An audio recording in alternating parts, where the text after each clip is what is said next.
Listen Lanarkshire is a community radio station governed by the registered charity Getting Better Together Limited. Therefore, the radio station itself retains political neutrality, and any political views or comments aired as part of political discussion programming or otherwise are not the views of Listen Lanarkshire, nor of Getting Better Together Limited. The station has a set of key commitments found on the Ofcom website, and we adhere to all necessary Ofcom rules.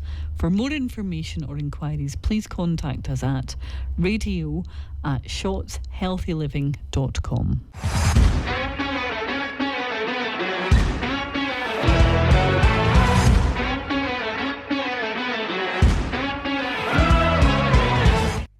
Good evening and welcome back to North Lanarkshire's #1 satirical political podcast, What's the Point? Tonight I'm joined by my old partner in legislative and constitutional crime, Jerry Brennan himself, the Belsey Hall bowler. How are you, Jerry? Very well, Greg, and as always it's an extraordinary pleasure to be here in your company. And then another guest for tonight, Jerry, who is no shy man when it comes to legalese or being able to stand up to elements of, what would you say, political bias and other characterisations. It's our very good friend, Mr. Magoo of Wishy. How are you, David? I'm absolutely fine. Delighted to be here tonight. I have a disclaimer to make. Over the last few weeks, people have been asking me who that old guy was, whether or not it was my dad. Right? The answer is no. He's not. Right, that's good. Although there is a lot of visual similarity. I have no idea how happy I am you cleared it up. Gentlemen, you'll be glad to hear I don't have any big monologue prepared this evening because I was late. I was late in arriving, so we had to get onto this really quickly. So rather than me going through the monologue, I think it's probably better that we just hit out right into the first subject matter. So tonight there is a lot I want to discuss, but before I go on to discuss these aspects, I want to congratulate the Scotland team on a phenomenal result last week. My goodness, the hangovers on Thursday morning must have been unbelievable. The fact that we qualified in such fashion, and again, let's not make any mistake about it, the opponent was actually quite a significant opponent in world football terms, and again, congratulations to all the guys. I think it was absolutely fit and appropriate that we cancelled the show last week to allow Jerry and I to go to the pub to watch it. But anyway, it's just to make sure that the only take that I would take away from it is if there's any major international football match, just be pre-warned. We'll cancel to ensure that we get the right result, because it's a wee bit of voodoo in this. Anyway, no, it was an amazing night, and fitting that there was no show, so that everybody, I know the country tunes in here on a Tuesday night, and it was the right thing to do. The amount of emails I go and says, could we not postpone the Scotland match just to have the show on that night? So anyway, we are where we are. We are indeed. Right, let's get into it. I'm going to open up on a subject. Where are we going on our weekly journey? It's been a busy old week, Jerry. It has been a busy old week. It has been a busy week. So let's start. We did the podcast the last time we were on here about 2 weeks ago in relation to those political groupings and their involvement in North Lanarkshire with a recent headlining scandal that's obviously made its way to the press again because of significant attention surrounding the previous leader of North Lanarkshire Council. So, in that prospect, I'm going to start on a subject matter that I think's rather interesting. Now, what's the point? Social media pages, because we've got some very talented people that assist us in the production of this show, and we can't deny that. And really, in effect, those individuals, a whole team, nearly as big as Steve Clark's Scotland national team. Is that, Jerry, right? So we've got a couple of individuals that are very, very talented that produce stuff and do things and obviously help to promote our social media channels. And one of the photographs was of a campaign photograph, right? And it was a campaign photograph that really caused a lot of controversy. So, with that campaign photograph, it basically didn't comment, didn't highlight anything, didn't say anything at all, but it just basically superimposed an image of somebody into a photograph of campaigning, which has upset a lot of people. Now, for those watching the podcast, please do not look at this image. So even if we move it to the left, do not look at that image on the left, and do not look at that image on the right. I'll put it back in the middle just to reiterate. Please do not look at that image, because that would be unfair.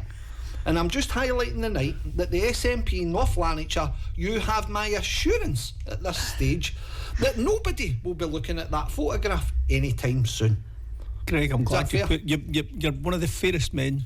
Although you're quite grey rather than fair, but that's as fair as you can put it. So it got me thinking in relation to those who, again, that in our opinion would have been silent all the way through that process and ultimately resulted in 7 members of the SNP group quitting and moving on to pastures new.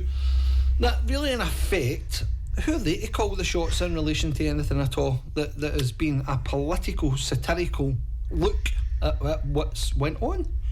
And by the way, this is no evading any aspect in relation to victims in this, by the way. I'm not diminishing anything at all in relation to that. This is not about alleged victims. It's not about alleged victims. It's not about alleged criminality. No. It's about people who refused to do the right thing and who refused to support individuals who were like yourselves, who were only looking for honesty, integrity, transparency, and for individuals to turn the tables, if you like, is just a wee bit hypocritical as far as I'm concerned. And those who think that the past just disappears into the ether really have to have a give their head a wee wobble, because it doesn't. There's plenty of time between now and the election next May. I was May. going to say. So, David, do you think it's more to do with the fact that the SNP is extremely worried because the court case will coincide in relation, or potentially an outcome for the court case can coincide with Scottish Parliament election? Are they trying to distance their potential MSP candidates? Is that what you think's going on here? Oh, I think they have to be. So there's a plan in place that's there. I mean, I think the first thing to point out as well is that there'll be a number of people within the kind of social media stuff that was produced for us would not necessarily directly be linked to the court case that we're talking about. So that's worthy of noting that's there. But the one thing that got me effectively was, and Jerry's touched upon it, was at that time it was the total lack of support. It was a total lack of investigation, of discussion. It was the quashing of every possible avenue to say, look, we've got concerns. It's not just us. We never ever asked to talk about the individual. We asked to talk about the effect that it would have on the political situation within North Lanarkshire and far wider across nationally as to what damage it would do the SNP.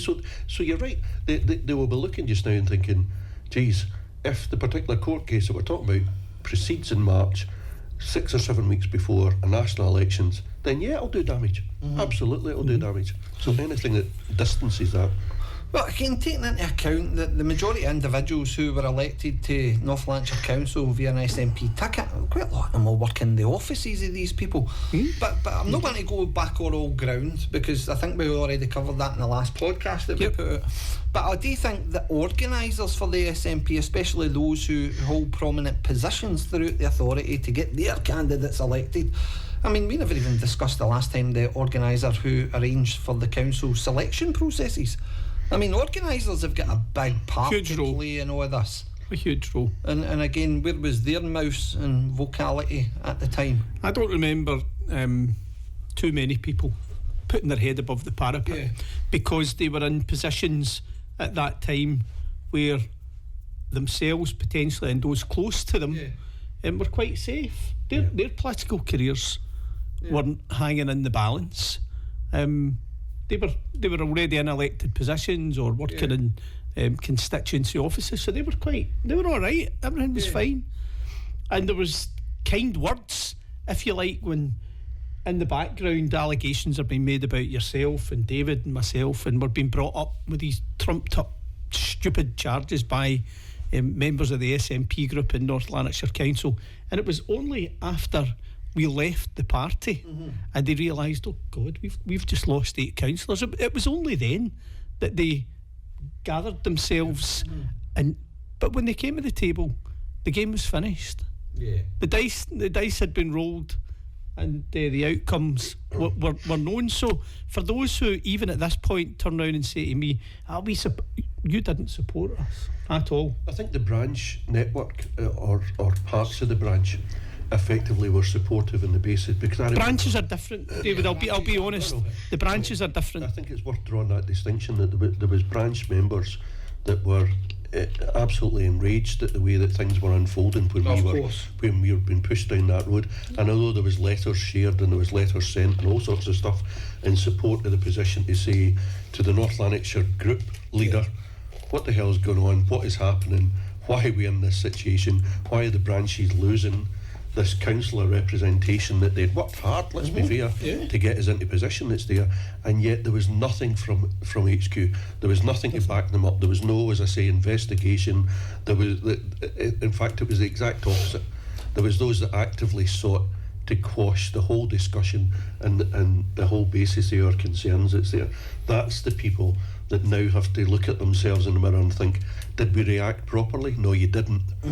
Are we reacting now because there's a chance that it's going to come back and bite your backside? Yes, there is. Well, funnily enough and coincidentally, we've just took the arrival of beautiful new big banners for What's the Point, so that the studio had a wee bit of colour. Splendid. They're resplendent, Jerry. There is no doubt about it. I think they ooze class and sophistication, and I'm sure those coming on to TikTok Live tonight at 8 PM can share their comments.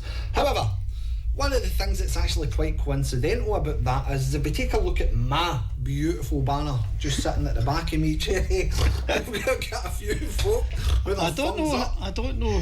Beautiful is quite the way I would. The colour and the contrast. The contrasts are absolutely beautiful. But the point that I would raise at this stage here, Jerry, and just for those at home, you can't really see this, but as I said, I'm going to highlight it when it comes to the podcast and the video footage.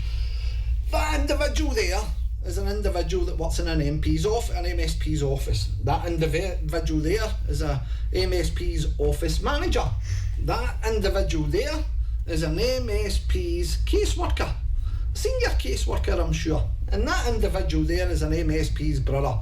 Now, if it's a case that we've got all these individuals, that's just one beautiful banner that has been made, because I really like my banners. If that's just a beautiful banner, right, it really highlights the sort of issue that we've got in the North Lanarkshire SNP group with those who remains silent and those who went out their way to exclude 7 members. And I think that's a matter that is really, really going to need to be discussed, I'd probably say at the end of March. There's a human... Sorry, David, I'm going to steal a word that you used earlier on. I was searching for it in my vocab during the day, but I couldn't quite get there. Human beings are vindictive in nature, and I think that I'll speak for myself. There's a vindictive streak within me that will come out every now and again. I don't like to be vindictive, but when people have been badly wronged, and they swan off and they continue to live the lives that they lived, and then present themselves publicly, having not stood up for what was right and proper, then those who are vindictive will put their head back up above the parapet and say, I'm still here, by the way. Yeah, well, on that bombshell, I have a memory. On that bombshell, that Mr. Vindictive there is looking forward to these months ahead, because he's certainly not done by any stretch of the imagination. We mentioned a word when we spoke to one of those prominent organising individuals, and well, it wasn't a word, it was a few words, but it was tip of the iceberg. Yeah. And be absolutely clear about it. This is the tip. Well, just for those good folks that will be watching this on TikTok and YouTube and everything else again, please avert your eyes for this photograph. You're not meant to be looking at it, and even if I move it to the left and I move it to the right, please don't look at it. I'm back in a central position. It's not for your viewing. Thank you very much. Anyway, moving on. It's been a busy old week for us, is it not? We've been up and down the country. It's a busy old week for you and I, Mr. Brennan. Not only did we get the opportunity on Sunday to catch up with our old pal Willie Hogg. We did. The one and only. See you all later. We managed to obviously have the opportunity to take a long hard look at the political makeup in North Lanarkshire Council, and lo and behold, what did we all agree? By the way, lads, I think it's probably better that we all sit as independents now. Well, my goodness, we have never been as happier And by the way, may I just add that I'll quash any allegation that stipulates our good pal Paul Damasio was a big bully. He's certainly not. He's still my pal. And again, the big man was absolutely, again, behind every aspect of that. So, what does this mean for the council that you're now all independent? I mean, Willie Hogg was the inspiration. He definitely was the inspiration, Willie, just in relation to the level of engagement of people that you had as a local ward councillor running that by-election. And again, just the fact that he managed to trump every mainstream political party out there and get yourself elected in one of the hardest times to get elected, which is a local by-election. By the way, let's add that, because the party machinery is in force. Yes. Willie managed to acquire that seat. Do you think, now we've been on about this for the last couple of months, do you think that independent is the way to go, but also in addition to that, you're now independent, so what's different? What do you think is going to change? See, to be fair, when we were either expelled or left the SNP, it was always a plan. I mean, effectively, this was a planned progression. So, what will get spin? This will be the laughable bit. What will happen in terms of spin from Labour and SNP is that we've all fallen out. We can't keep it together. Blah blah blah, and all of a sudden they're off making noises somewhere else. Can I just say to the people that's going to say that, you could not be further from the truth. No, certainly is not. that the strategy that we put in place when we joined together as Progressive Change was at least for a 3-year period. Yeah. It had specific landmarks, specific timelines, and we have reached the point where that was correct. And to be fair, PCNL was nothing other than a group of individuals, independent councillors. We were never whipped into making decisions. Every person within that group had their own wherewithal to make their decisions and make their own votes and everything. So there's nothing really different. Yeah. But your point is absolutely crucial. Is this the future for North Lanarkshire Council? Well, here's the challenge to people in North Lanarkshire Council.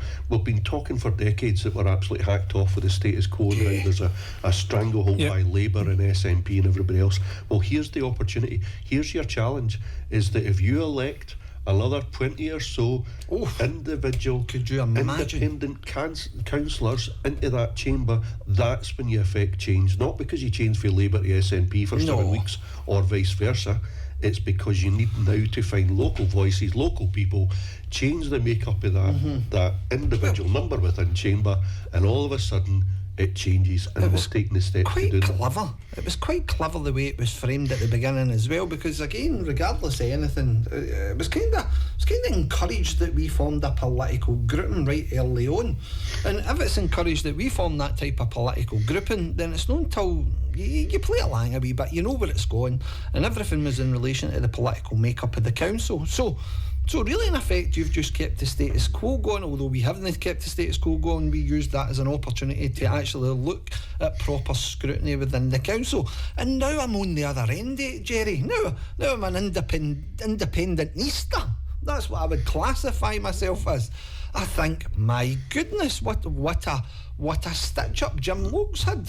What a stitch up politically. There's been a sea change in North Lanarkshire Council over the last few days, and the ramifications of that might not be known fully yet, right? But what people need to know is, in May 2022, there was only 2 independent councillors elected in North Lanarkshire, and now there is 16. 16. That's a seismic number. There right are there, 16. Jerry. Now, just to put that into context, the Tories have how many? 5. So the independent group of councillors have more than 3 times the numbers that the Tories have. But they're still in paid positions. Wait a minute, well, that's what I was going to say. But they still are part of the coalition, the Labour-Tory coalition that is in place to ensure that the SNP and others couldn't overthrow them. This change, now that there are 16 independent councillors, that could throw the whole game into chaos. Absolute chaos. So the status quo, the comfortable status quo that everyone thought was there to be maintained, loves so much. The game's up, I'm afraid. Salute that banner, by the way. Salute that banner when you reference it. We spent a lot of time before this announcement and during the last couple of days looking at, because the reason that we took on the basis of progressive change was obviously to be heavily involved in committee structure, find out the ins and outs, the workings, find out how it works, the way that it was going to work against us, and that was always the plan for at least a year to 18 months. So we did that. And we learnt a lot. I personally learnt a lot. Well, I've personally been kicked out of more committees than I would like to admit to. But when you think of the reason for that, is the reason that we managed to get that education is that we were out with the mainstream political groups. Because within that political groups, you were not allowed to question, you weren't allowed to speak unless you were told to speak, and you were given two major words, was motion or amendment. That was your training as far as the SNP group was concerned. In terms of the makeup of the council, you're exactly right, but this is just the start of it. Because there'll be people with There's always drop-offs. There's always. Of course there is. You're one wee scandal away again, another suspension or something. You're always something. It gives the people in North Lanarkshire a platform, I hope it does anyway, to have a look at it and think, well, wait a minute, see if we add to that number, and just as I've said before, you add to that number and you affect change, real change, not political party change, but real change within North Lanarkshire Council. That's your challenge. We've spoken about this a lot over the year and a half that we've been doing this, and we have tried to trail it as much as we could without giving the game away. But we were always going to arrive at this point. I think for Greg and I, Willie Hogg was just the tipping point that demonstrated. And you're right to make the point that you did, that it happened during a by-election, because see, in a by-election, big parties can throw the kitchen sink at it. They can have activists out in every area of the ward, which they can't do in a bigger election, because they've got to focus on every constituency. And yet Willie Hogg came through with flying colours because he brought something new, fresh, independent, and he spoke about the freedoms that he would have, not to be fettered or whipped by those within a party structure, so that he could represent the people who elected him. And by God, that's what the man is doing. Here's my question now, because given the political makeup and balance of the council now, I think SNP is on 24. Then Labour's on 32.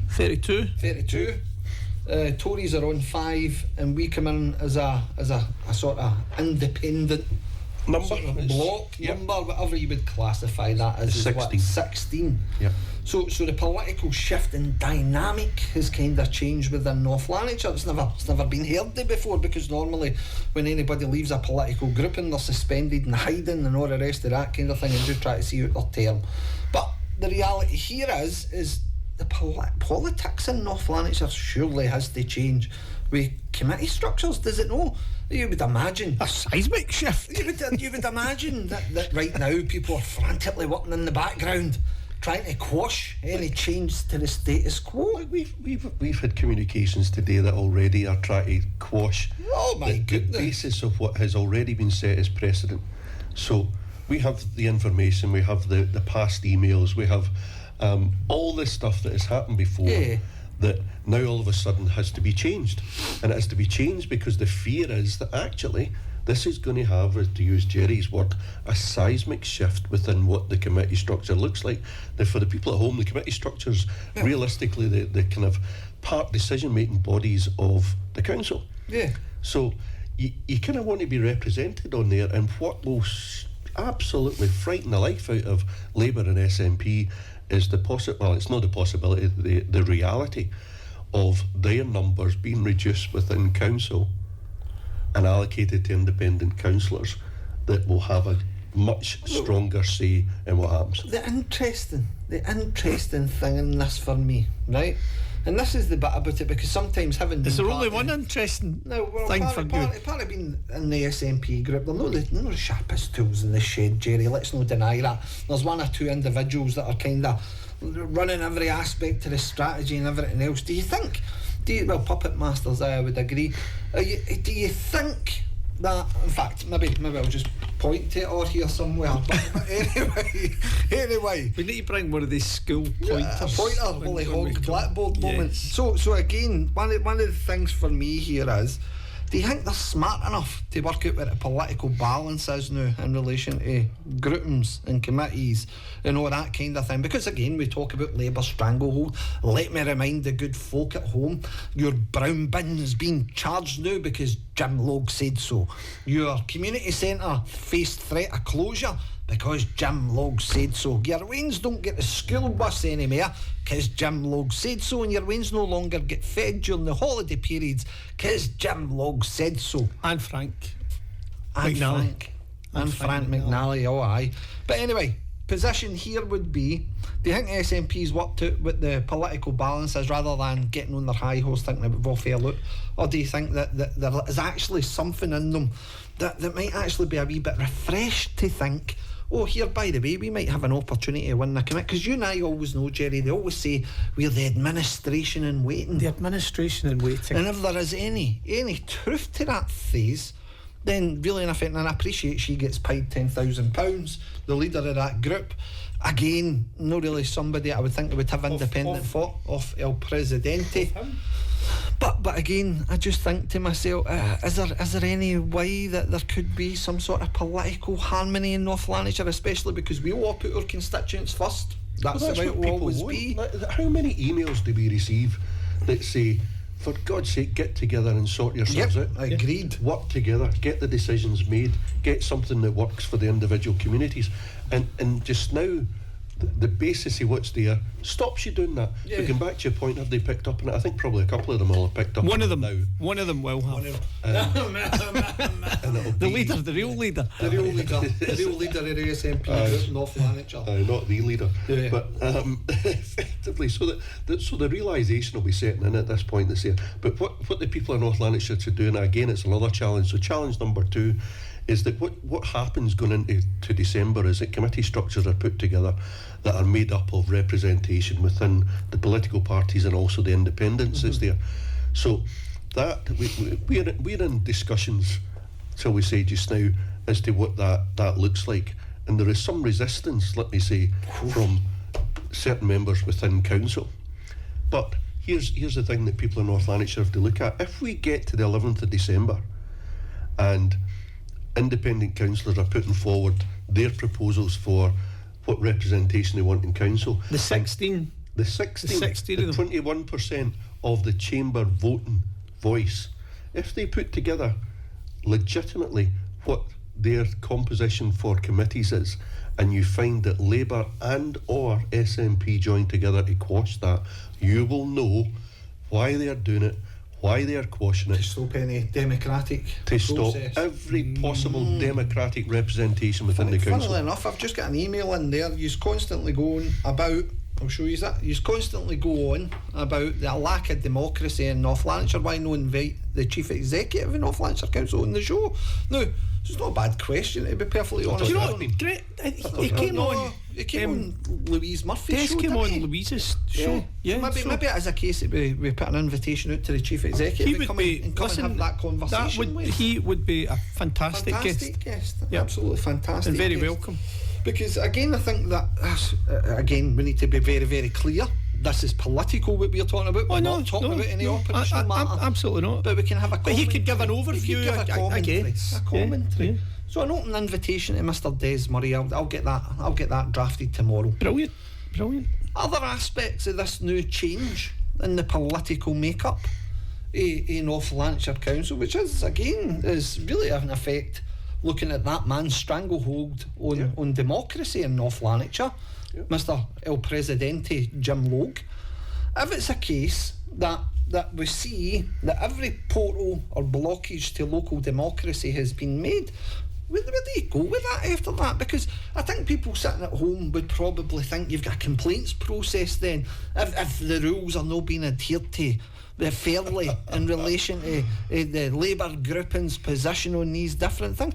Where would you take that? Would you take that to the Scottish Government? Would you take it to your MSP? Who would you take it to? Because basically, because of that aspect of things, the people in the electorate in North Lanarkshire are having a disservice at the moment. They're getting a disservice. There's nowhere to go. So there's nowhere to go. I tell you what the people of North Lanarkshire should look at, right, is the website in January. And the website in January will reflect the makeup of committees, right? And on those committees, so you've got planning, education, you've got environment and climate change, policy and strategy, all of that, right? If you look at the makeup of those committees and 21% of them are made up by independents, then you know that the two big parties have stitched it up. That's what I'm saying.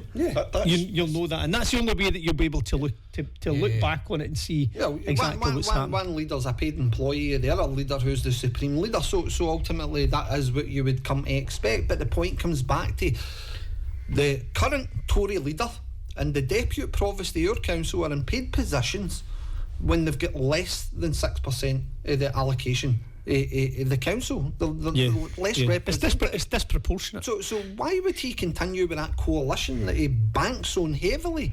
Why would you think you would rely on the Tories to continue that support when you've got another group in with 20-odd% you would actually think he was now the safest El Presidente walking the planet. Right? So there's 32 in this group. There's only 25 in the SNP group. There's 24. There's 16 of us. Aye.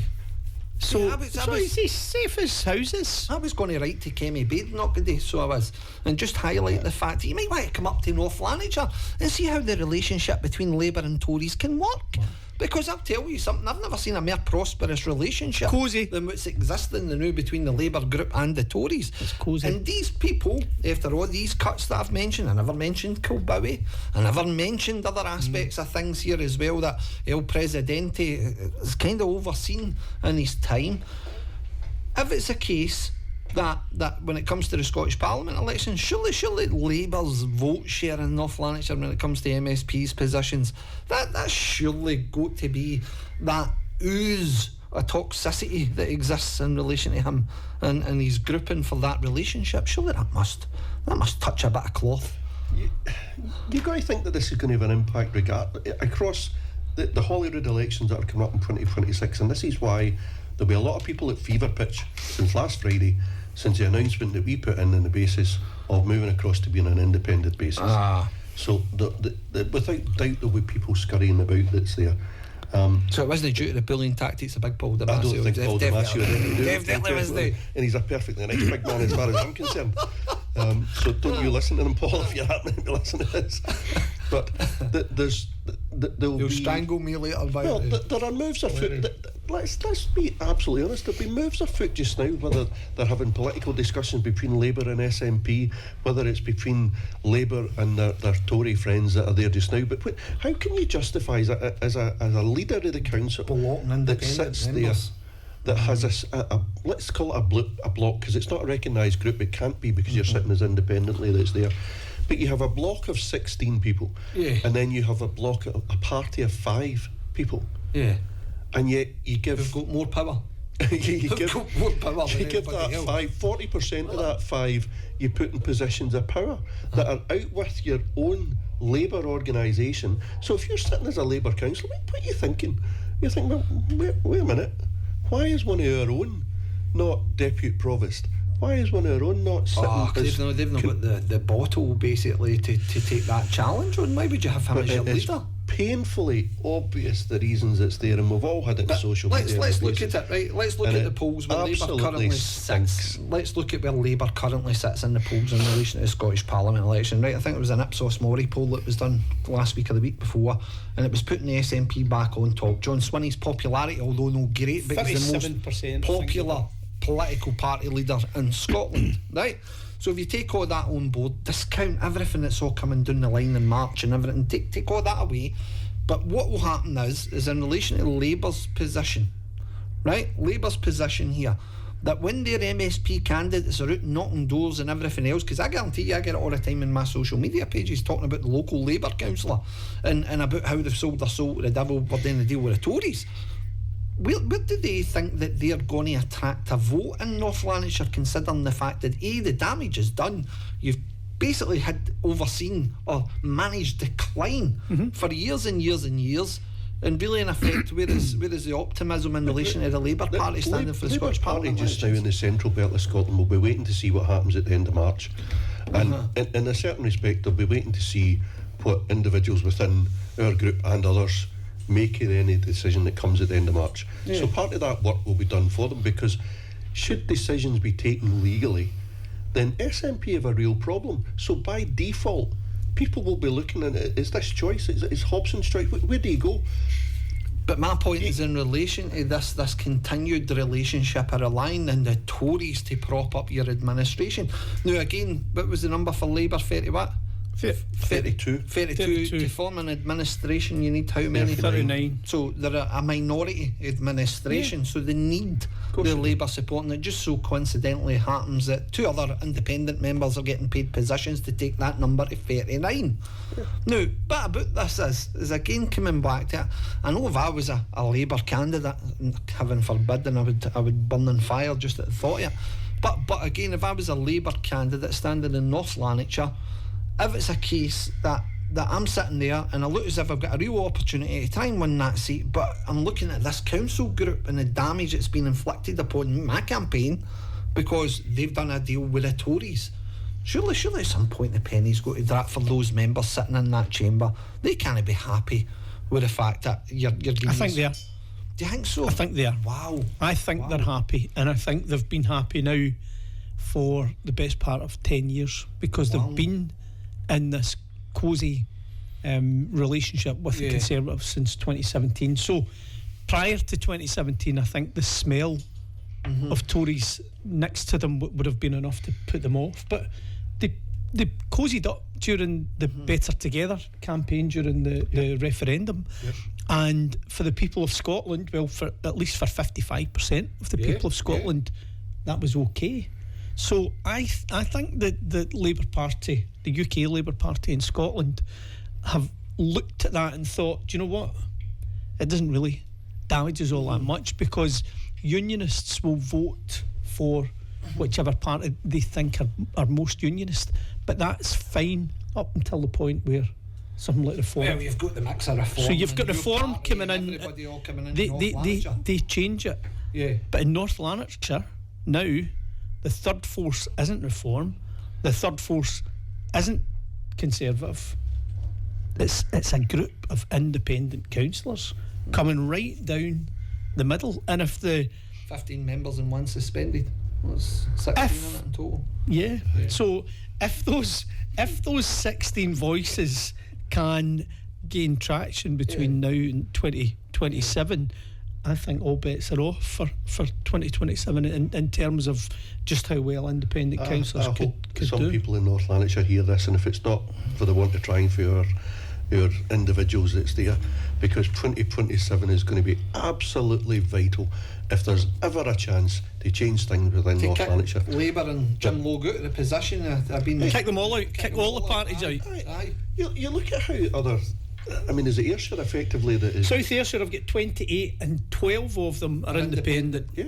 There you go. So you've Stirling. got Stirling's the same. Stirling's got a large group of independents. People are the leader's independent. But my thing is could you imagine any of this kind of stuff happening in another local authority, and the processes that have been applied and various other things? You made reference there to email exchange. I'm not getting detail of that. But again, if you think about it, you imagine we were another local authority and you actually had true opposition within that authority. There would be opposition councillors screaming for the rooftops in relation to the antics and behaviours taking place of this political grouping. Now, this is the bit for me. If we were anywhere else, that would not be happening. It wouldn't be allowed to be controlled as a Duma. That's basically. But we know that the presidentium of North Lanarkshire or North Korea, People's Republic of North Lanarkshire. Absolutely. Underneath that banner It's a beautiful banner, by the way. But what it should have actually said as a strapline is North Lanarkshire can't change, won't change. and that to me typifies the nature of it. Things are going to change because people are just sick to the back teeth of the big parties.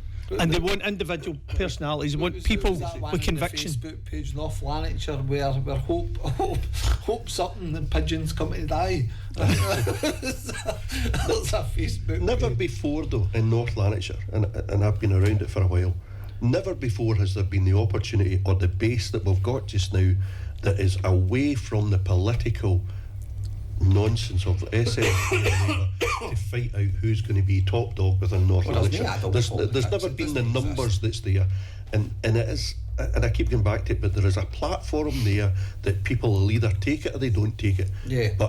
And if they don't, then live with it. Because that's what you voted for. I'm just coming back to that open invitation to Des Murray. It'd be great to have Des on to clarify a few things about how the council works and stuff like that. And even balanced, non-partisan position. Yep. I think that would be lovely and refreshing for us, to be honest, to have Des Murray sit in your chair, David. Unfortunately, you're getting the bump that night.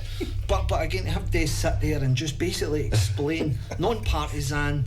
Absolutely, under no circumstance would there be any political bias in his remarks. Look, if that's what you think brings value to your programme, I think it would be good. Let's get that invitation sent.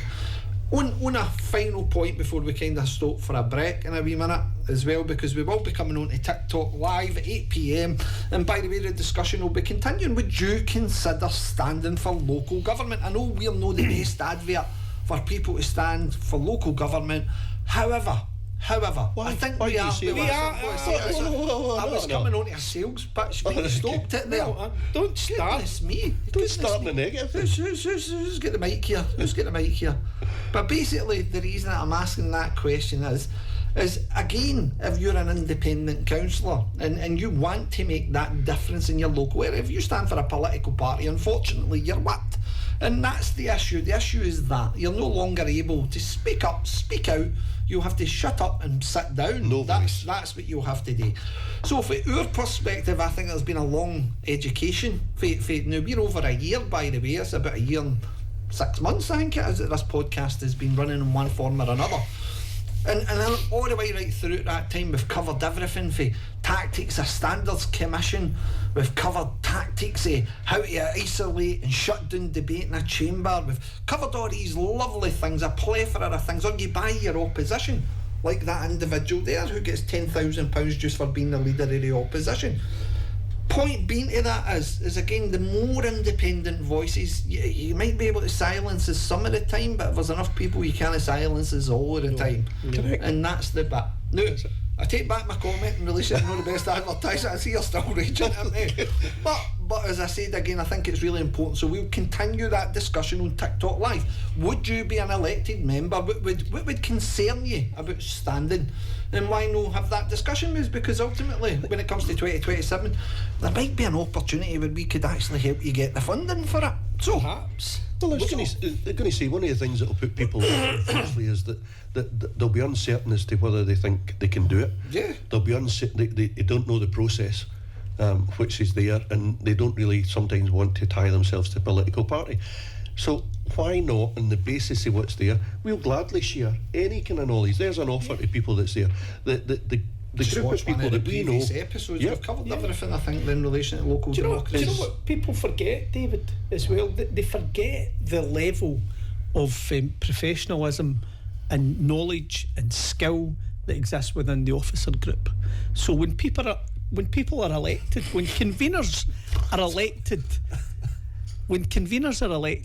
to chair a committee. And I remember this for the very brief period that I was convener of the social work committee. What was absolutely evident was that when you sat down prior to the committee meeting with the chief officers for that particular area, they knew what they were talking about, right? Because they'd worked in that sector. That's their skill set. So that's their skill set. So you can rightly join local government as a member, as a convener. And you can be guided by the information that comes from officers and you can learn from them while putting into practice the skills that you have already developed as a politician. So it's not beyond, Tom, Dick or Harry in the street, and you don't need to be the walking epitome of a skillful politician to do it. Somebody once said to me, like I say, Greg, I don't know how you do it, the way I would imagine North Lanarkshire Council is full of bureaucratic attack, and any time that you go to raise something, I've seen you get kicked out of the council. I've said, couldn't it be further for it? If our officers are absolutely professional, they're great at their job. I've never seen one biased or politically biased decision being taken by our officers in relation to things that are really, really important to the council, whether it be, let's say, the ACC review or something of significant substance. I've never ever seen anything come forward where I would question an officer's involvement, because ultimately that is their job, that is their remit. And why would they want to get themselves involved in a political sphere? Why would they do No, I mean, I'm with you, Greg. I would never stretch into the operational realm of officers. And likewise, officers are smart enough they're really smart. not to veer into the political arena either. It's a perilous place to be when you overstep that line. Stress that they're under. Oh my goodness! So you stress on one side, and then for elected members, the potential threats of everything, standards commission, etc. But that's the good thing about talking to us, because we'll be able to advise you in relation to dealing with these issues and challenges, and I think that's really important for folk at home that are considering that. And we've been able to do that with Wally Hogg. For full disclosure, I never burst out laughing when you said that. I actually choked and coughed at the same time, so that wasn't a laugh. But as I said again, that's full disclosure. There is absolutely. But as I said again, look, listen, when the CEO, when we extend that invitation, these are the questions we can ask him. We can get him to praise the North Lanarkshire Council's sort of staffing. We could actually send invites out to other CEOs, not just to Mr. Murray at North Lan, but South Lands down the road. You've got East Ayrshire, South Ayrshire. South Ayrshire. We know the new chief executive in South Ayrshire. That might be a good port of call. So it could be, and we could learn. Yeah, we could learn a comparison of our local authorities and how they deal with challenging subjects. Is a school day. It really is. Every day. It really is. I begin to think that I'm sitting in some kind of twilight zone, and that you two maybe need to up your medications. I'll go with that is a laugh this time. I'm joking. I absolutely agree with you in terms of the expertise that's available in North Lanarkshire Council. Yep. And I was going to name one particular individual, but no, don't name anybody. But the dealings that I've had with that individual have been absolutely outstanding. Professional, courteous, just giving you everything that you require to be able to solve this thing that's there. But department, I wish. I happily say it as an education department. There you go. But there you go. So we've got good offers. We've got great officers. Two great appointments. Outstanding officers in education. Yeah, 1,002. Yeah. And I only wish it applied to 100% across the board that was there, because there's some issues that we've come up against that we should never have to deal with as elected members. There's going to be challenges coming up over the next couple of weeks leading up to December, because this whole make-up of the council easily resolved through democratic process. Just a discussion. No, we could draw lots. Well, we could draw lots. That might be an option. Tell me, how democratically right do you think that is, Jerry? It's bonkers. It's madness. It's bonkers. Madness. I'm sure your constituents would be grateful. I'm sure they would. How did you get elected, Jerry? Well, I drew the lots to put together the composition of your council. Let's do that. What number would you like, Jerry? Let's just do it in numbers. Pick a number. I'll go 10, right? Yeah. So there we go. Anyway, gentlemen, we will be cutting away for a quick break, and then we'll be back after that break. And as I said, this discussion will continue. We are looking at, and there's a subject matter I actually want to talk about as well, by the way, in relation to these living Christmas trees. Have you seen these? Have you seen what they are? Have you any idea what it is? Well, I remember the motion being proposed and put forward. The motion was brilliant. The motion was great, but you should see the standard. See the living Christmas tree. Does it get out to work to pay for itself? It's about 2 foot high. And basically, I've seen one picture, and I was going to say 4 or 5 foot high. And another one, the picture. This is absolutely hilarious. Where they've planted it. So they've planted it in a section of grass, and right at the right hand side it is a main road. So how are you going to do your switch on? And the other part is where my concern lies, is basically at the aspect of who's paying for this, who takes the liability on.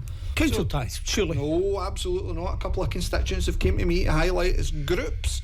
These wee Ginny and wee Joni that have been told, by the way, as of next year you're going to be taken and responsible for the over £1,000 between that window of Christmas, the electricity fees. Or we could use some of the money in the HRA to build up the areas. Well, this is with the these bit living about it, innit? trees. This is the bit about it. But anyway, let's jump to a quick break and we'll be back in a minute.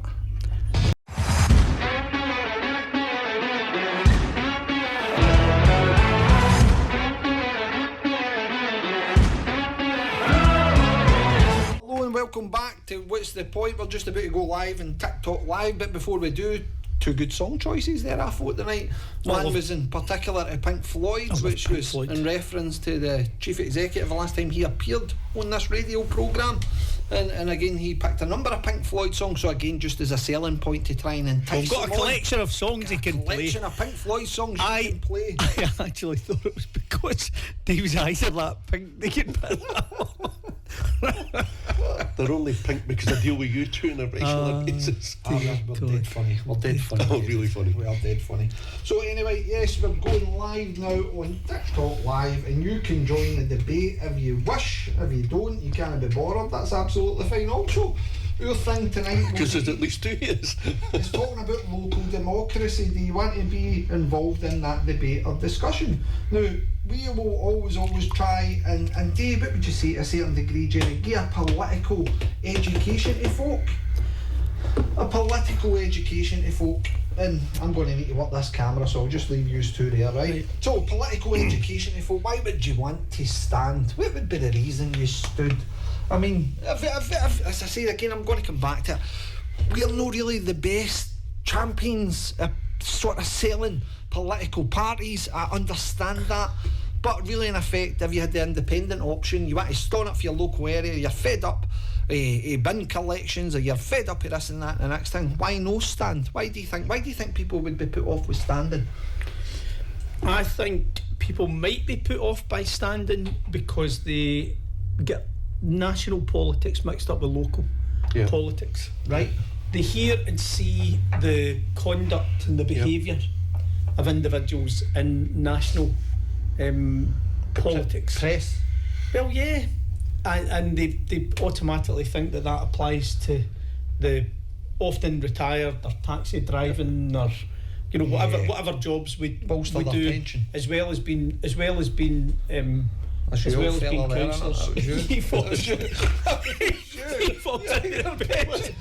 Pension's getting boosted. He's a model for exchanging mark, and he's part time. But I think it's that because there's not the people in local government, better than councillors, school uniforms. That was like a 5-hour comeback here, by the way. Honestly, I know. Right, just they look at national and they see local, when that's not really the case. And also, from my perspective, one of the reasons why I think I might not have got involved in politics is because of the powerlessness that's created by the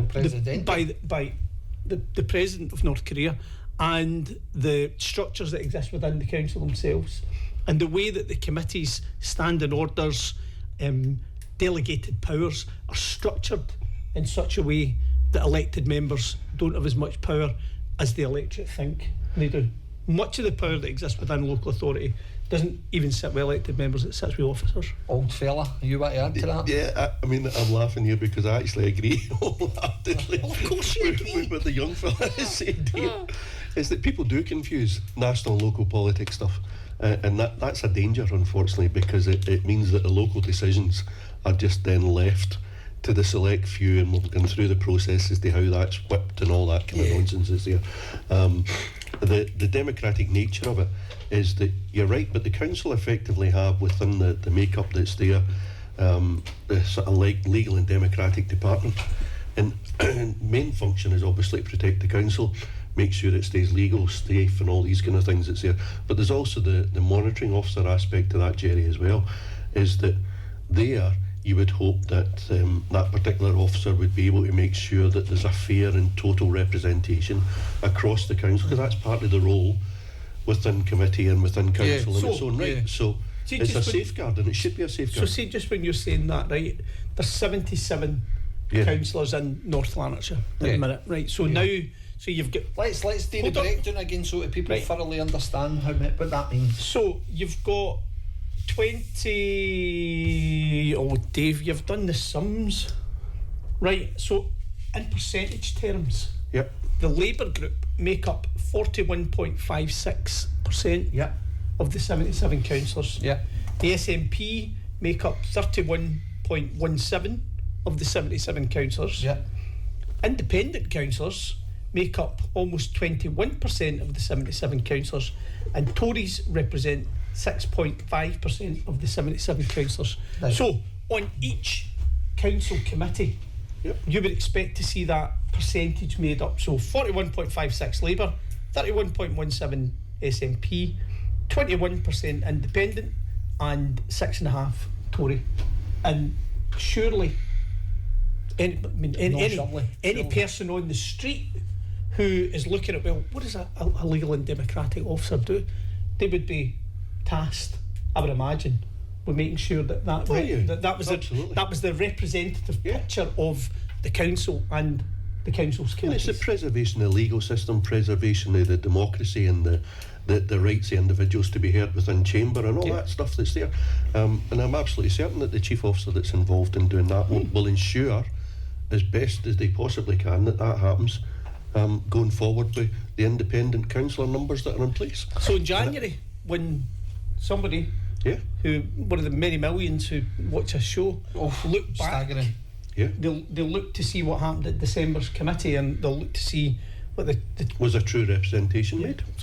So my question now is if let's take, for talking sake, we know every councillor in that chamber, not personally, we know them as colleagues and things like that, but there's a couple where you can see it was basically the day they went for the bread and milk and they get tapped on the shoulder to stand for local election, right? Now, and this isn't me being disparaging, by the way, but there's definitely a couple of they folk who couldn't tell you if it's New Year or New York, right? If it's a case, listen, I'll just stand by that. If it's a case, I'm just laughing because there's only a couple. But again, if it's a case, right, my name's wee Jimmy, I stay down in Burgady, and I want to stand for council, right? I'm going to start the campaign, try and get elected, do a willy hog and go on social media and channels like TikTok and various things like that, because it's a good people. A TikTok that's going to be the future of elections, by the way, be under no false illusion, and who is going to decide where people are getting voted in. Now, for us, it's about selling to those individuals there. How do we get likes transferred into votes? Now, let's say this wee guy from Burgady wants to be the local elected member.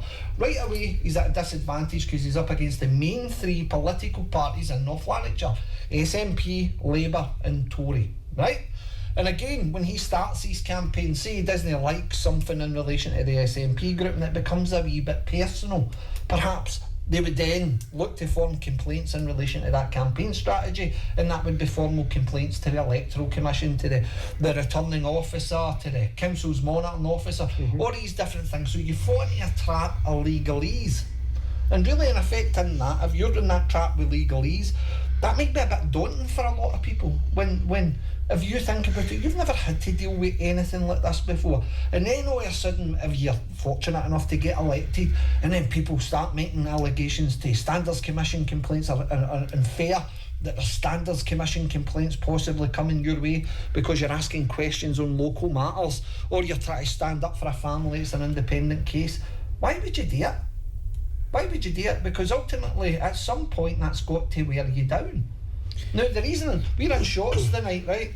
A local councillor in Shotts would not classify this wee guy as in the same company as anybody else, but wee John Joe John Joe's a great wee councillor. He goes about, tries to do everything for everybody. He does. Absolutely. Yeah. And constantly try to fight a good fight, but you can always tell his back's against the wall until Jim Lowe comes calling to try and take advantage of, alright John Joe, I'll sort it, or I'll do this or I'll do that, and we've got plenty of evidence of that, let's not kid on. Yes, we do. So really in effect, if it's a case that we John Joe entered this for the right reason, he really did, and he wanted to make a difference for the people of Shotts. But you're looking at it and you're going, how much difference has been made? Where would you say those crowning achievements have been made in a grouping of 77 that come with block votes? I'd like to think that most people at some point started off on the basis that they did it for the right reasons and wanted to make some kind of difference or add with their experience, with their life experience or professional experience to make things better. And I include myself in that. But if you go into a political party, in the SNP and the Labour group, Jerry's sitting here laughing. If you go into a political party and get swamped in there, is that you would never get to make that representation. That's the thing. That's what will put people off that's involved in it. There's a fantastic point being raised on TikTok by a guy called Johnny. If you were wanting votes, make all the sports facilities free, swimming, football, etc., etc. You see, this is the problem, Johnny. We wouldn't get the opportunity to have that discussion. Because ultimately we can find that money to make everything free in North Lanarkshire. If it doesn't sit within the leader of the council's direction and what he wants to impose, then unfortunately nobody's getting near it. So the SNP could produce a balanced budget. Chances are a fine thing, but they didn't last time. They could produce a balanced budget. They could submit that and say free cycling, free football, free swimming. They've already tried free swimming and they've never actually achieved that. Same with us, we could do the same. The point of it being is the way the political balance in North Lanarkshire Council is, it is doomed for anybody with a different political opinion other than the leader, and so that's the problem. See, when I was in the SNP, I probably wouldn't have been free, Greg, to attend the housing committee and make it clear that despite the new builds that have been made, at one point before the increased number of new builds was announced, there's going to be an additional 1,000. I announced that despite all of that building, without all the hundreds of millions of pounds that were going to be spent, by the time we hit 2035 we would have had the same number of, probably less houses than we had in 2015, right? Yep. But I did make noise about that because I wasn't part of the administration in waiting. And guess what happened in my ward? There's 2 new housing developments been announced. So these are the strengths and the powers that actually do come about when you're not restrained by the party structures. You can do and say what you like within reason, and then who knows what happens. So I'm grateful that in my ward there's 2 new developments for social housing in my area. So would that have happened if I had been still in the SNP? I don't know. Well, you wouldn't have been given the voice, let's be perfectly Probably honest. Not. I mean, the first thing that staggered me was that when I tried to ask more than 2 questions at a group meeting one night, it was like, they kind of looked at me and said, no, sorry, you've already spoken, you can't ask anything else. And you think, does that put people off? Absolutely it does. And this is why my earlier point is absolutely crucial, that people take on board this idea that if we can get independent councillors in place, this can change. And it's not ideological, it's actual, it's just numbers to get people in place. A part of the show, Chris Dott had highlighted there as well. Chris is on every single week and he's just highlighted, is it a case that it's just basically the Supreme Leader's dictation in this and nothing else matters? Is that where we're at? I'm scared to answer that because there might be repercussions. Who from? The Supreme Leader? Supreme Leader's henchmen and women. Oh, do you think you end up in a Russian oligarch? I'm going to end up in the gulag. That was the well, it's part of that and it's part of the process. It's allowed to perpetuate itself, isn't it? And you need people to challenge the process that's there, because the process that's existing just now was never really designed to be what we've got. So for the good people watching us via TikTok live and listening at home, so again it's coming back to that question, would you stand? Would you be interested in standing for local government in particular? Because ultimately, as I said again, right, we've always classified this podcast, we all get elected. I got elected in 2017, you guys in 2022. It just so happens that we've been through a hell of a lot together in that sort of working environment, and really in effect, again, we still try to do the best for our constituents and our communities and everything else. We're always trying to put them at the forefront of everything every day. But the reality is sometimes that the way the council operates under the current leadership structure, it's about the status quo. You're not allowed to sort of amend or do anything challenging. Again, I came back to a point I made at the start of the show. I've been kicked out of committees now a number of times because they've utilised Standing Order 50 to be their weapon now. Manipulated Standing Order. And then moved to that because we kept cutting it and pasting it on the podcast, and then now it's mute his mic. So really in effect what we're ending up with is these deliberate bias tactics being demonstrated towards any effective opposition. Now, why again?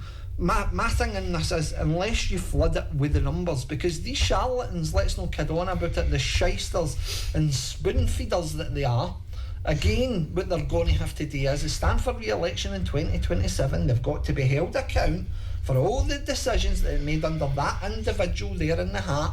And again, it's up to you as the electorate to basically vote or not vote them in, because the point being to this is, I would rather always see somebody local in my area who's going to put the community first as opposed to their party, and that's what it's all feeling. There's something there's a question that needs to be asked in North Lanarkshire in particular, and it's this: do you want more of the same? Because if you want that, continue to vote for the big parties. Aye. Do what if you always do what you've always done, you'll always get what you always got. And if you want the same, then continue along those lines. But then don't expect fundamental change.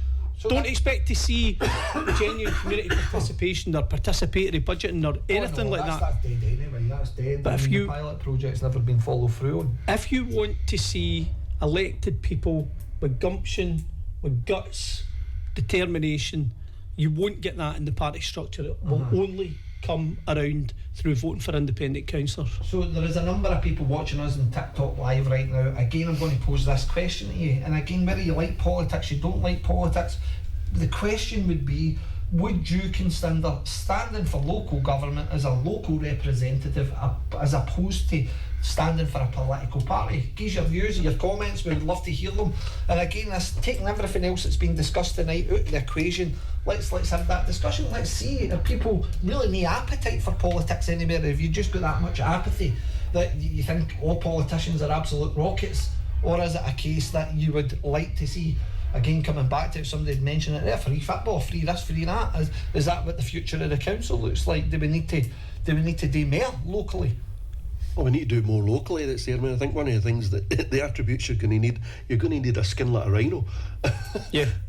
You're really going to have a strong-willed, and even when you're strong-willed and you try to put forward positive suggestions and just challenge your question, is that you're then earmarked as being troublemaker, or you're earmarked in whatever pigeon box that they want to put you in, because it's breaking away from what actually challenges the system that's there. You've got to remember, I mean, there's an element, and I can see it, as to why officers particularly, whose full-time, long-term career jobs it is, would not want to see seismic change within the chamber that's there. Because that would make a huge difference to the way that they operate. And I can get that, because it just becomes harder, but that's not what local government is. Local government is about the representation by individuals, for individual wards, by individual people. And the whole idea is that your voice is heard, whereas just now, it's just not. So, yeah, again, back to the challenge. There's a brilliant question, Peter Owen. So you would encourage people to vote for the Coils as independent councillors. Again, it's up to people. That's the bit about this. This isn't a case of choosing personality or anything other than what do you currently want within your local government? Because ultimately, the thing for me here is, and as I said, this isn't a personal attack or a personal question on people. We need to be honest about the political balance that exists within North Lanarkshire. The Coils are just so happen to be paid independent members. Out of the 16 independent members that we mentioned, 14 of them aren't paid. So I think that, again, that's something that has to be answered by the electorate. It can't be answered by us. If you like what that independent councillor does, then you vote for them. If you're happy that individual carries out their duties the way that you would expect it, then You put your X next to. And if you next don't, to you make an alternative. That's You make an alternative vote. All we're saying is that alternative vote, if it goes to Labour or SNP, will not change the make-up of the council. You can't then pass your vote or to Labour because you're getting paid for being the leader of an opposition group. There's another comment for George. 100% yes, that's enough good people to do this, and bet it's the planning. So I don't think everybody comes into this to join the planning committee. If I'm being honest, the planning committee is actually quite boring, and it's quite labour intensive. You have to read a lot of papers, you have to continuously tap it, and I can tell you for a councillor in an area that's deemed a local community growth area, it's very, very difficult to stay on top of everything because it changes so frequently. But as I said again, if it is a case of that, let's take Orchard Brae for talking's sake. If somebody has an issue, want to challenge something in Orchard Brae, why not stand for council and take that forward? I was going to say, if that individual's got an issue in terms of planning or a specific planning application, I mean, I've had people come to me where I stay just now, and there's a huge battery storage facility proposal with the Scottish Government just now, and it's massive. It is the potentially biggest in Europe. So that'll give you an idea of the scale that's there. Now, I've had people come to me and say, no, can't I let this go? We need to have a voice, we need to have a say, we have to do. And that's the kind of issue. A lot of independents, as you know, will stand either on single or double issues that specifically make huge differences to their own individual wards. And if they can get in, if they can make their voices heard and make the representation, then they'll not be quashed by the bigger parties. That's what we need to get to. So another great question coming in after Johnny's highlighted young people. What do you see for young people in the next 10 years? What can you guarantee them to win your vote? So there's discussions that have to happen right now, Johnny, because we are right, and this the biggest driver in North Lanarkshire is house building. We are building houses like no one's business. We are surpassed any Scottish Government allocation for new build housing. We continue to build and build, and it's the biggest economic driver in this authority. So bear that in mind as I come on to make my next point. We are going to see house prices astronomically rise in this authority, which it already has done, because we went for an average house price of roughly about 190,000 to now well over 300,000. So we're now over 300,000. And what is taking place, in my opinion, in North Lanarkshire is a social cleansing to a certain degree, where kids are no longer able to stay in the same area as their parents, or if they're fortunate enough to be able to buy a property nearby, we're losing the family connection in North Lanarkshire. And again, I can take my own ward area for that. Gartcosh, anybody who now can go and Rightmove and check out the average house price in Gartcosh. Gartcosh has risen exponentially. So what do we offer young people? Well, the thing that we need to offer young people is the opportunity to have a council house when that is required. Yes. We are going to need to allow young people to have the best education that can possibly be done. Yep. Now, this isn't sexy politics. This is the reality of the situation. There is no way you can sell that to the electorate, because the electorate would be looking, going, that's bread and butter, make sure you're doing your job. Yes. But the problem in North Lanarkshire is, again, this man here. He is stopping absolutely everything in relation to members bringing forward motions or trying to get discourse and debate back in the chamber. And the only way you're going to change that is if you get enough people with their own opinions and their own mindset to be able to have that discussion. So for a young person coming in, the first thing that I would do is as an independent councillor is get them schooled.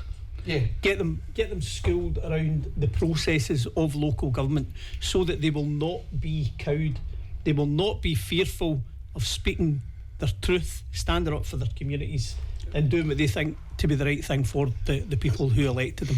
Because as soon as the parties get them, they want to get them under the thumb, get them controlled to become voting for them. So that's the first thing I would do. And then see, as those young people go through the journey, they won't accept what's been happening in North Lanarkshire for the last 40 years and much longer before that.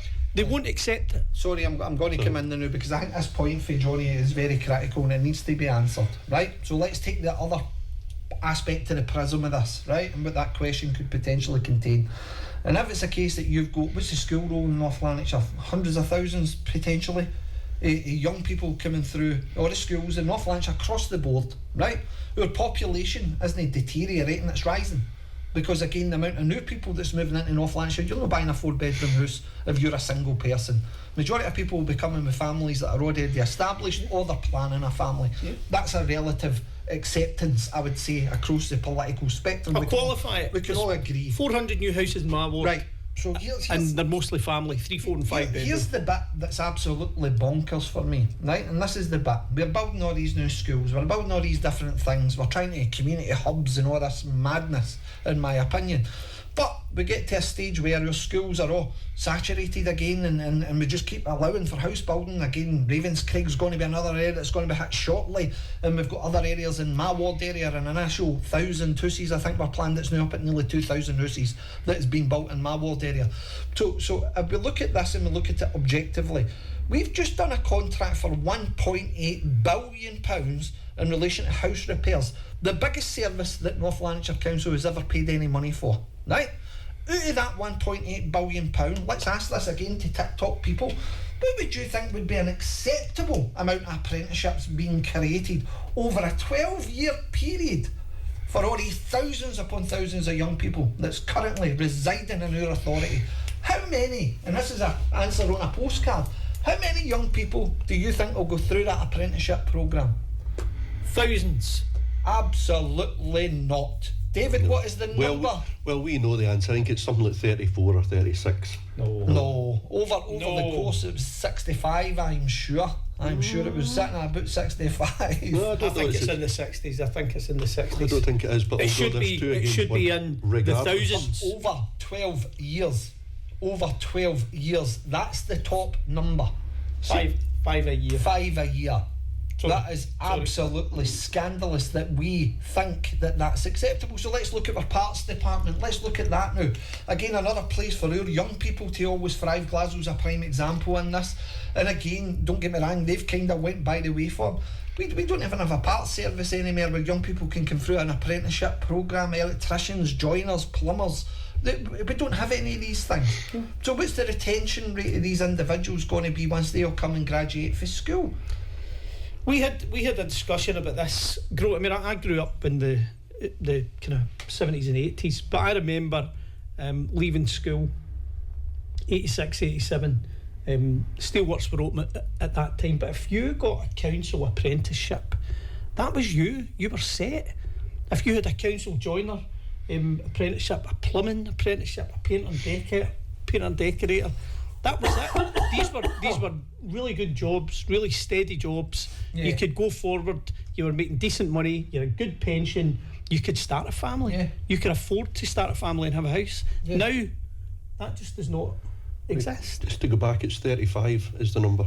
Is it 35? So the life cycle? In North Lanarkshire, 35 are joining in 2025, and over the last, now 14 years, has been 170.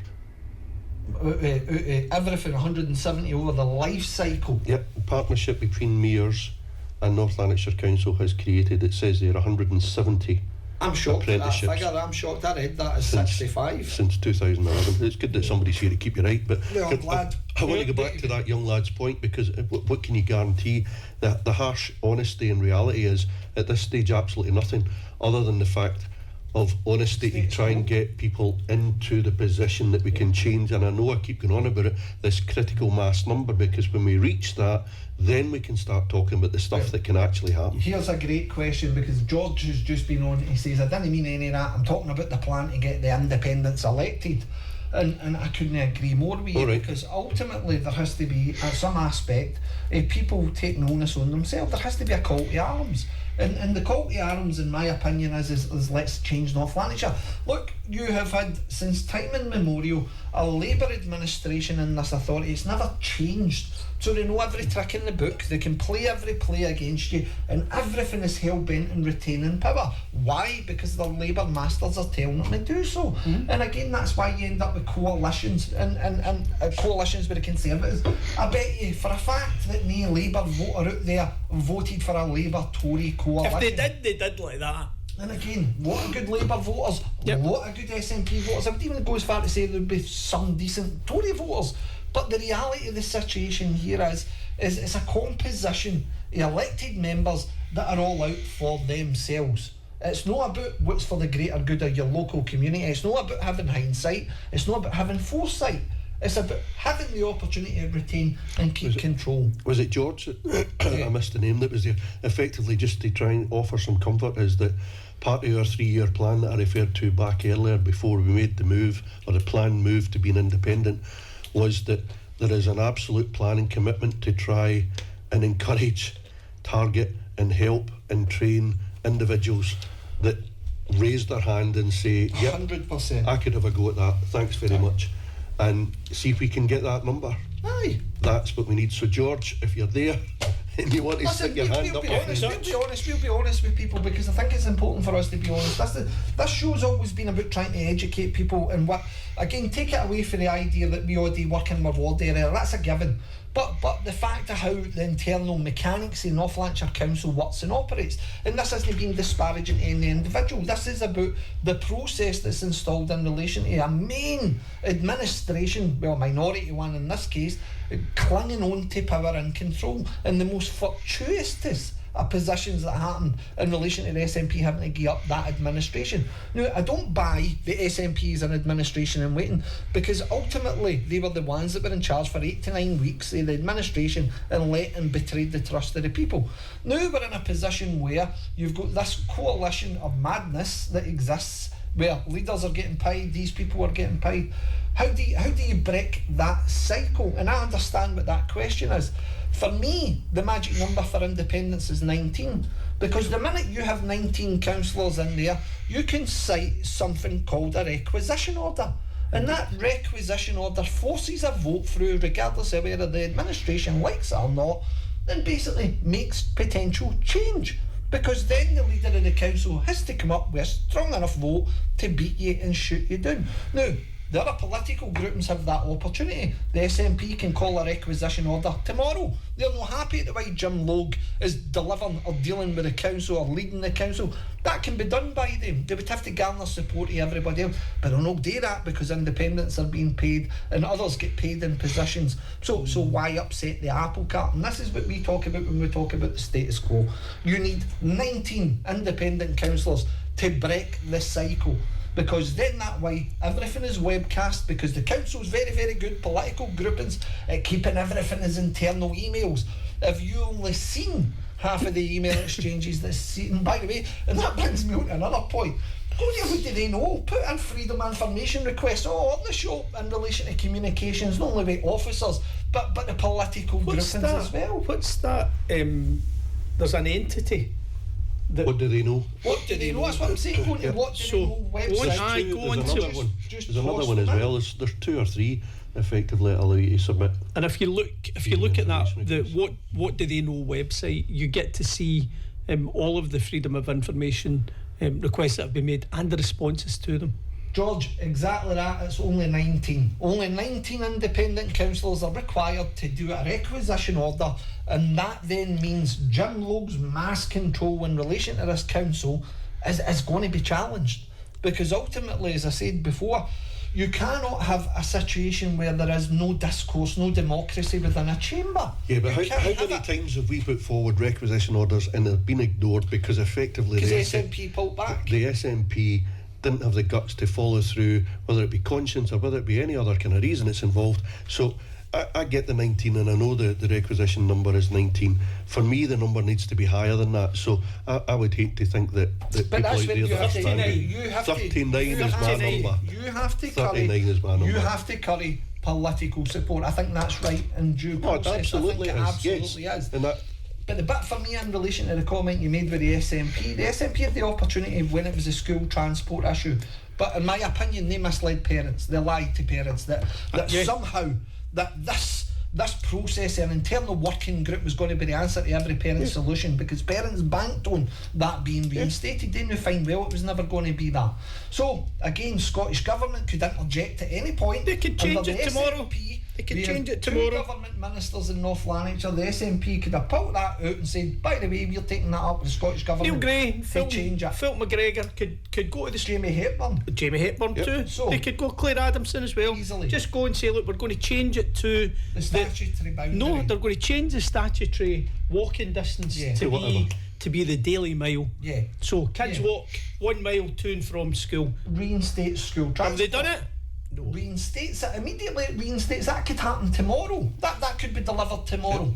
The point being, in relation to this, how the SNP handled that, when the requisition order was put forward, they tried to bring it into a personality contest in relation to me and them and all this kind of madness that didn't exist. So really, in effect, you put all your political differences aside because it's for the greater good. It'll be interesting to see if there's ever an opportunity that's presented to the SNP or the SNP group, particularly in North Lanarkshire, that would put them in a stronger position than where they are just now, as to whether that would be something that we take on board. Again, what I would advise people to do is to kind of look, do they know freedom of information request, ask for all the documentation surrounding, especially email exchanges between elected members at that time, what conversations were being had. We would like to see citing how my local individual was representing me at that point. Again, there's all these different things. These are on public file. They should be there to be addressed, because ultimately that's what Would They Know's used for. So anyway, on that bombshell,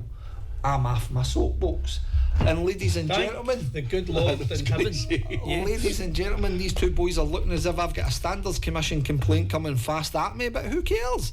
The position for me here is, as I said again, this is about local education. People need to be advised of how local government works and how can we dare encourage people without explaining absolutely every aspect of that. How can we? On that note, thank you very much for joining us. Cheers, Greg. Good night. You. It's your thing. Do what you wanna do. I can't tell you what a song you do.